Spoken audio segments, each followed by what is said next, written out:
it's a pleasure to be here with a man of so many talents and titles that you have, particularly in the area of cancer treatment and your work on mesothelioma. The last 25 years, my legal practice, I've been dealing with asbestos-related diseases and with mesotheliomas particularly, and know that that's a specialty that you develop. So you're the director of the International Mesothelioma Program. I started practice at the Brigham and began to see a fair number of mesothelioma cases, certainly because of the shipbuilding industry here around New England. And with that, we began to try to figure out some effective treatments. There really wasn't a standardized treatment for mesothelioma. And I really relied on something my father told me. He was a cancer surgeon. He said, Dave, it's 2 steps. First step, take out all the tumor you can see. Step 2, eradicate the rest of it, the microscopic disease. And the International Mesothelioma Program was begun back in 2002 as a way of putting together all the areas of progress that had happened across the Harvard Medical School and across the Brigham together as a coordinated program focused on the patient and the research that would benefit the patient, and also a support program to help the patient and their families get through what is a difficult time. Your patients aren't just people that live in the Boston area. You accept patients from all over the country. Tell me how, if I have a client that's in Indiana or Louisiana or Wyoming, tell me how they find out about you and your research and your progressive treatment of mesothelioma. The website is brighamandwomens.org. And when they get to that website, they'll see the IMP. They can click on it and go right to a very comprehensive web page that will acquaint them with the IMP.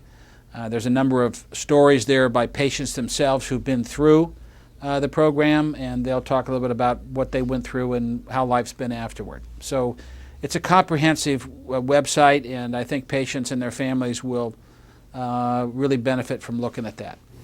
When one is diagnosed, what should they do? Well, number one, try not to panic. Okay, try to remain calm and realize that mesothelioma is not the death sentence that it was 20 years ago. There is effective therapy, and for the majority of patients who are deemed candidates for an aggressive treatment strategy, quality life extension is possible. And so I would let people realize that we're going to take it a day at a time. And number one, let's get into a treatment program either here or elsewhere in the country that will allow experienced physicians, experienced in the treatment of mesothelioma, approach them as patients in a way that is knowledgeable and aggressive. Back in the 1980s, when I was first trying asbestos cases, when I would talk to a family that had just received a diagnosis of mesothelioma, the first thing that they felt and the first experience they had was that I have a terminal disease, I have a fatal disease. And it was sort of like they didn't have hope.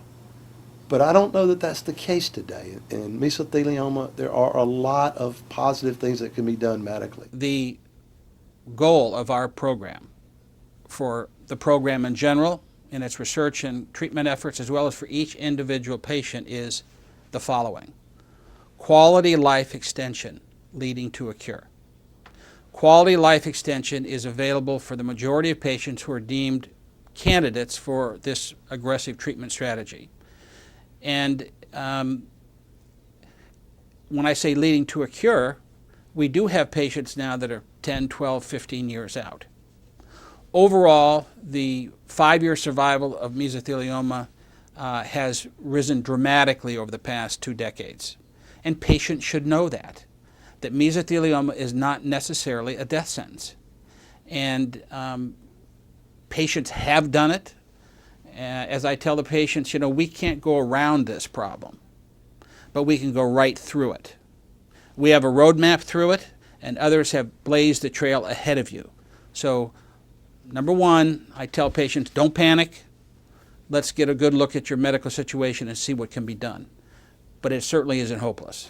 You know, when I first started practicing law, and the majority of the clients that I dealt with had their asbestos exposure through heavy industrial exposure or military service and all. And that's where we found a lot of the asbestos exposure, and we still find clients that have asbestos-related disease from those sources. But it seems that when you talk to people today that are victims of mesothelioma, the exposures come from a lot of different types of work areas, school exposures, family exposures. What's been your experience with that as it relates to the disease and the progress that you can make in treating the disease? We would see probably 80 to 90% of our patients in the late 80s knew where they were exposed to asbestos. Because in every patient who comes through, we take a little questionnaire to figure out where they think they might have been exposed and what their occupation was. Now, only about 60% know where they got it, which means 40% of patients are getting their exposures more likely, more briefly, but nevertheless as effective in causing mesothelioma as some of the ones that you mentioned, refrigeration and so forth. We're seeing a large number of individuals who have either dealt with breaks, we've seen people from schools, and just a variety of different work areas that really need to be looked after. I mean, the composite wall industry, a lot of individuals from that and others that we never saw before. Doctor, over the 25 years I've been litigating mesothelioma cases. It's a long time, Joe. Well, we've been doing this a long time. Unfortunately, there's a lot of asbestos disease that's occurred and continues to occur. But one of the things that, from a legal point of view, we must know is it really mesothelioma? Joe, you touch on a very, very important point. As a matter of fact, it's our first task when a patient comes here for evaluation, and that is to answer the question as affirmatively as we can, one way or the other, do you have mesothelioma? And we have a panel of pathologists here who will review the path from the hometown hospital, which we ask the patients to either bring with them or send along ahead of time, and they'll do what's called immune histochemical staining and other tests to be as sure as is humanly possible that that is what you have. Talking about new treatments, I've heard you speak several times, and you've come to our law firm and helped educate our lawyers as they're dealing with these issues in the courtroom. And you've talked about hot chemotherapy. And can you tell me just in a layman's term what that is and what that process is? After mesothelioma is removed, from our studies we understand that the most likely place it may come back is just where we took it out. So even though we don't see any cells left behind, that's where they tend to recur. And so we've focused radiation in that way after surgery and intravenous chemotherapy. But over the last decade, we've developed a technique where we instill in the chest at the time of surgery, after the tumor has been removed, chemotherapy, initially a single drug to prove its safety, and now we have a double drug and soon hopefully be having a triple drug therapy regimen that is meant at the time of surgery to eradicate as much as possible these remaining microscopic cells. And we feel that the future for this type of treatment is very bright, and it's really established a new platform, a new type of therapy that mesothelioma patients can benefit from. And you do that while the surgery for removing the cancer to start with is taking place? That's right. So once the surgery to remove the tumor, which may either be removing the tumor off the lung, what's called a pleurectomy, or it might be actually removing the entire lung, the extrapleural pneumonectomy. Either one of those procedures, as long as it reduces the disease to a microscopic level, meaning we can't see any left, is a starting point to then, at that time, during the surgery, but after the removal, to give the heated chemotherapy, usually for an hour. That's cutting edge. That's cutting edge. I'm going to brag on your family a little bit, because as I'm sitting here with Dr. David Sugarbaker, you have a brother, I think it's Paul. Yes. It's down in the D.C. area, and he's also dedicated his professional career to dealing with mesothelioma, but he deals mainly with peritoneal mesotheliomas, as I understand it. That's right. He is a more of an abdominal surgeon and has taken this on. And we've learned a lot from him and from his research. Yeah, so you both learned a lot from your dad. That's exactly right. One of the interesting things that I know you do at your session with your patients is you bring a survivor of mesothelioma in that you've treated here that has been part of your program.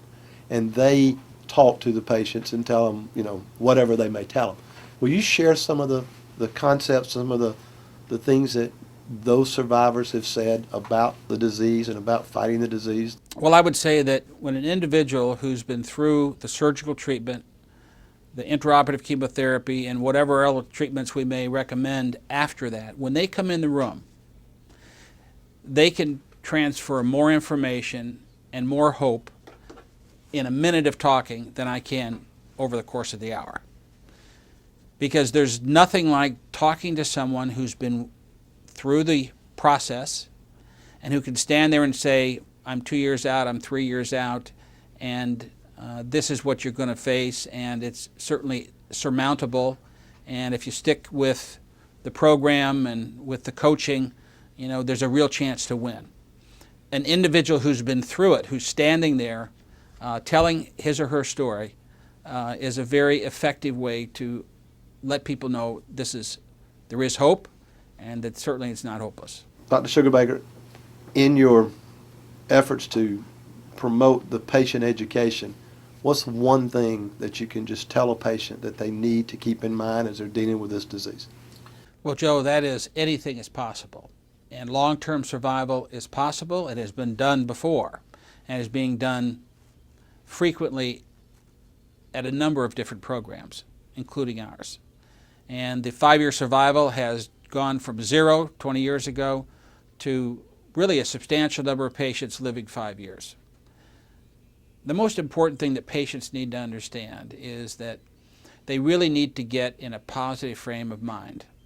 And one of the things that we focus on in this session before they're actually seen individually is the importance of that mindset, a winning mindset. And I liken it many times to some of the major sports like football. If you were playing the Super Bowl and you didn't believe you could win, it would be tough to win, wouldn't it? Particularly if the other side had a different idea. Out there in the world, people say, and you'll hear it all the time, I'll believe it when I see it. Here in medicine, many times it really is, I'll see it when I believe it. And getting into that frame of mind to understand that anything is possible is part of our overall strategy with the initial patient education, many times talking to patients who've been through the program.